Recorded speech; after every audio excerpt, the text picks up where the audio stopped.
A big thank you to NordVPN for sponsoring this video.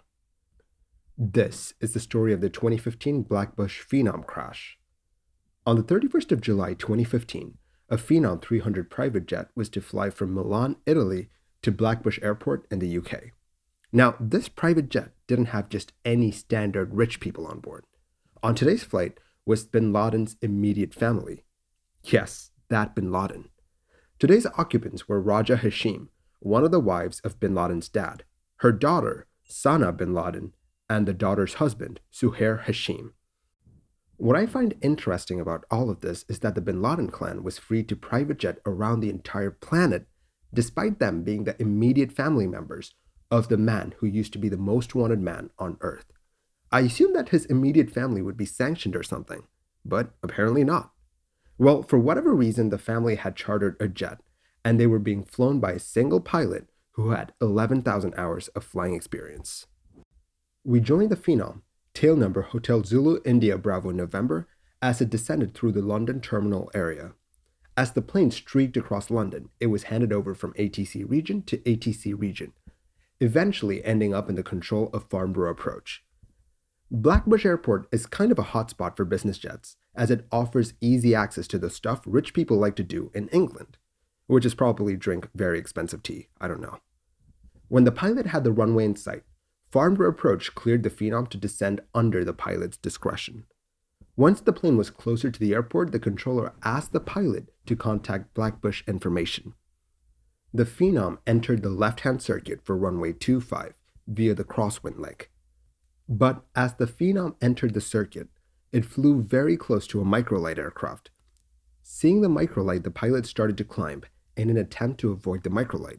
This is when the TCAS kicked in. TCAS, or Traffic Collision Avoidance System, is, as the name suggests, a system designed to warn pilots about traffic conflicts and a system that gives them resolution advisories.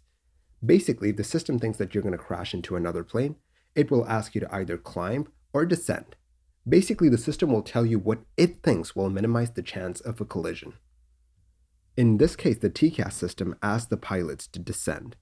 The advisory quickly changed to maintain vertical speed, which then again changed to adjust vertical speed. This is because the climb had put the Phenom very close to another plane that was above it.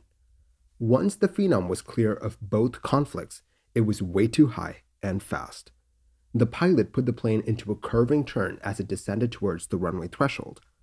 The rate of descent at some points reached 3,000 feet per minute. In fact, the plane hit that 3,000 feet per minute of descent value between 1,200 and 500 feet of altitude. If you can't tell, this is one approach that should be abandoned. After reaching 500 feet, the rate of descent slowed. Why don't you pause the video, go down into the comments, and drop your guess as to what the new rate of descent was? I'll wait. Are you back? It was 2,500 feet per minute. For the uninitiated, that's screaming fast. The jet passed over the runway threshold at 151 knots. For some context, it was supposed to be at 108 knots. This jet was way too fast. Then the plane touched down very hard and very far down the runway. Seeing the plane land, the AFISO, or the Aerodrome Flight Information Service Officer, initiated a full emergency because he knew that there was no hope of this plane stopping in the runway that was left. The pilot in the cockpit was braking as hard as he could, but the jet wasn't losing speed fast enough. He had about 1,100 meters or 3,600 feet of runway. The hunch of the AFISO was right. The jet overran the runway at 84 knots. It then went into an earthen bank, which caused the jet to become airborne for a bit. But the problem was that the jet landed back down into a car park, which caused the right wing to separate, starting a fire. Unfortunately, none of the 4 people on board survived. Talking to the people at the airport, they got to know that this pilot and this airplane had flown into Blackbushe multiple times, but none of those landings had caused any concern. Something was different about this approach, and they needed to find out what. Just looking at the tire marks on the runway was enough to convince anyone that this landing should not have been attempted at all. The plane basically touched down a kilometer or 0.62 miles away from the end of the runway. Why? They ran toxicology tests on the pilot to see if he was under the influence of any sort of inhibitant that could have degraded the pilot's decision-making abilities. The tox screen came back clean. This pilot was fit to fly. They then looked at the communication between the pilots and the controllers. Looking at the controller's instructions, they got their first clue. Before we go any further, let's get some terminology out of the way. When you land at an airport, you don't just make a beeline for the runway. Every airport has a certain way in which you approach the runway. For larger airports, you have things like stars and approaches, but for smaller airports like this one, you have circuits. Think of them as racetracks in the sky that you fly around in order to get to the runway. For our discussion, we're only really concerned about the downwind leg, the base leg, and the final leg. When the phenom was approaching Blackbushe, the initial radar vectors was towards the downwind position. From there, the pilot expected to be cleared for a visual approach to the runway. It was a simple approach and landing. But then the Farnborough controller changed things up. The controller wanted the plane to overfly the airport, then enter the circuit and land. But unknown to the controller, there was a microlight aircraft doing circuits at 800 feet. This instruction wasn't unusual for Blackbushe, so the controller had no qualms about assigning it to the phenom. But this one small change set the stage for the accident. As the phenom entered the circuit, the pilot knew that the microlight might cause a conflict, so he planned on extending his downwind leg just a bit so that the microlight could land first. Now, that's a good plan. It keeps everyone away from everyone else. But the pilot of the microlight suggested the exact same thing to the AFSIO. He said, "We'll extend on the downwind to let the jet in first if you're happy with that." The pilot of the microlight wants to extend his downwind leg so that the jet can pass him by and land safely. It's basically the opposite of what the phenom pilot wanted to do, but I mean, this works too. So the pilot of the phenom responds with, "I copy. I was doing the same for him, but in this case, I'll just descend and do my landing." If there had been a proper ATC system at Blackbushe, pilots wouldn't have to brainstorm conflict resolutions in midair. But unfortunately, here we are. With that, the phenom and the microlight are now on the same circuit, and they're at different altitudes but in the same general area, with the jet coming up from behind. Now, due to their close proximity, the TCA system goes off, and the phenom pilot who had the microlight in sight climbed to avoid it. But this climb unfortunately took the phenom very close to another plane that was on a cross-country trip that was above the phenom at 2,300 feet. He basically avoided one traffic conflict and flew right into another one.